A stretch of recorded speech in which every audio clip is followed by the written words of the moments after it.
हमारे channel history of earth Hindi में आपका स्वागत है। तो चलिए वीडियो शुरू करते हैं और वीडियो अच्छा लगे तो वीडियो को लाइक करें और चैनल को सब्सक्राइब करें। अंतरिक्ष से आया था पृथ्वी पर जीवन, वैज्ञानिकों को मिले संकेत। इस बार उल्कापिंडों की जांच के लिए वैज्ञानिकों ने पहले से अलग तरीका अपनाया। 3 उल्कापिंडों के अब तक के अध्ययन से पता चला है कि इनके जरिए वे रसायन पृथ्वी पर आए जो मानव जीवन के विकास के लिए जरूरी थे। वैज्ञानिकों को पहले इस बात की जानकारी मिली थी कि डीएनए के निर्माण के लिए जरूरी 5 में से 3 रसायन इन उल्कापिंडों में मौजूद थे। साथ ही जीवों के लिए जरूरी जेनेटिक निर्देश और आरएनए यानी वे पदार्थ जो जीन्स की गतिविधियों के लिए जरूरी हैं, इन उल्कापिंडों में मिले। अब शोधकर्ताओं ने कहा है कि अब उन्हें अंतिम 2 रसायन भी मिल गए हैं। 3 उल्कापिंडों के अब तक के अध्ययन से पता चला है कि इनके जरिए वे रसायन पृथ्वी पर आए जो मानव जीवन के विकास के लिए जरूरी थे। वैज्ञानिकों को पहले इस बात की जानकारी मिली थी कि डीएनए के निर्माण के लिए जरूरी 5 में से 3 रसायन इन उल्कापिंडों में मौजूद थे। साथ ही जीवों के लिए जरूरी जेनेटिक निर्देश और आरएनए यानी वे पदार्थ जो जीन्स की गतिविधियों के लिए जरूरी हैं, इन उल्कापिंडों में मिले। अब शोधकर्ताओं ने कहा है कि अब उन्हें अंतिम 2 रसायन भी मिल गए हैं। इस बार उल्कापिंडों की जांच के लिए वैज्ञानिकों ने पहले से अलग तरीका अपनाया। इस बार वे ज्यादा संवेदनशील थे और बहुत कड़े एसिड या गर्म द्रव्य प्रयोग करने से परहेज कर रहे थे। जापान की होकाइडो यूनिवर्सिटी के एस्ट्रोकेमिस्ट यासुहिरो ओबा बताते हैं कि न्यूक्लियोबासिस नाम के ये 5 तत्व निकालने के लिए बहुत सावधानी बरती गई। न्यूक्लियोबासिस एक नाइट्रोजन युक्त यौगिक होता है जो डीएनए का ढांचा बनाने के लिए जरूरी है। यासुहिरो ओबा इस अध्ययन के मुख्य शोधकर्ता हैं। यह अध्ययन नेचर कम्युनिकेशंस नामक पत्रिका में छपा है।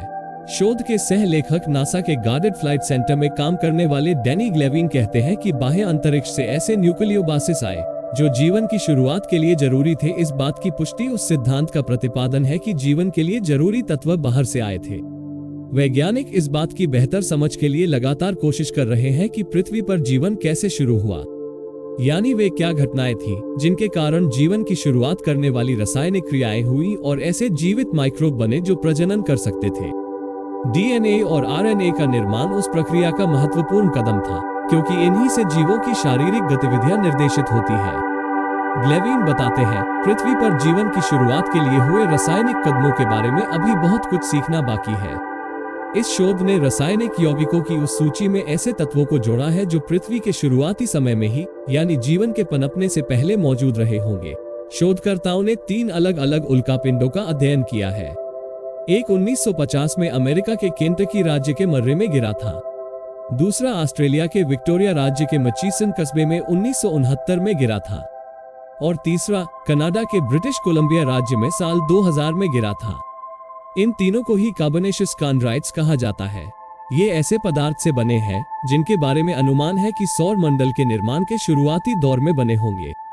ग्लेविन कहते हैं, तीनों उल्कापिंडों में ऑर्गेनिक मॉलिक्यूल का मिश्रण बेहद जटिल है। ज्यादातर की पहचान अब तक नहीं हो पाई है। पृथ्वी का निर्माण 4.5 अरब साल पहले हुआ माना जाता है। अपने बाल्यकाल में पृथ्वी पर उल्कापिंडों, धूमकेतुओं और अन्य पिंडों की बारिश होती रहती थी।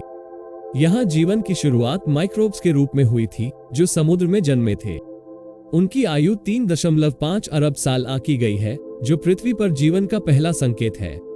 नई खोज के बारे में ओबा कहते हैं, इन नतीजों से पृथ्वी पर जीवन की उत्पत्ति के बारे में सीधे तौर पर कोई जानकारी भले ही ना मिलती हो, लेकिन मेरा मानना है कि वे जीवन की शुरुआत से पूर्व पृथ्वी पर मौजूद रहे ऑर्गेनिक मॉलिक्यूल के बारे में हमारी समझ बढ़ा सकते हैं।